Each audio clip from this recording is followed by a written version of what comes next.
hapon sa inyong lahat. It's me, Franklin Puig. I'm here in Barangay Mendoza, Rojas, Palawan. So, ito yung ng Barangay Mendoza. Ngayon, katatapos ng preparation lang namin sa utensil, kitchen, venue, accommodation, communication with council, stay, food, mga ganun. Nagpahinga ako dito, medyo haggard na yung kuya ninyo. Pero okay lang kasi nga nagmotor lang din kami. Tapos ngayon nagpiso wifi ako dito kasi nga walang signal.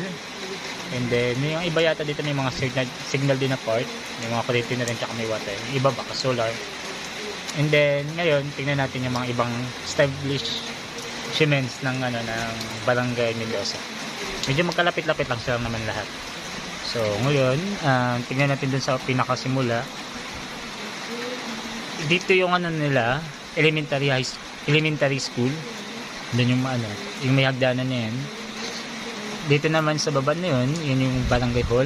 Diyan kami nag courtesy call. November 8 yata yun. Then ito yung mga other nila establishment. Yung old na yun, yung old nila na barangay hall, nakaraan. And then dito naman yung covered court nila.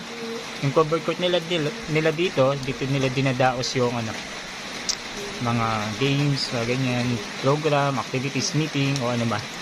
And then yung magandang bahay na yon, nakulay blue.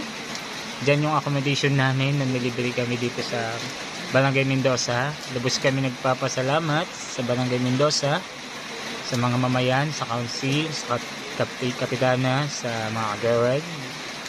Maraming salamat po sa inyo, sa inyong mabuting loob. And then dito naman sa high school, katabi niyan. And then dito naman sa isang building na to, dito na gaganapin yung youth gathering namin kinabukasan. Kinabukasan mga November 15, 2025, doon namin gaganapin yung youth gathering ng Bahay Faith. And then dito naman ito yung hintayan nila, dito sila naghihintay sa kubo na yan ng mga bus, tricycle, satay. Then yan. Di ba ng speeden dito, may part dito na gasoline station. Dito papunta dito yun, papunta ng Little Baguio. Yan.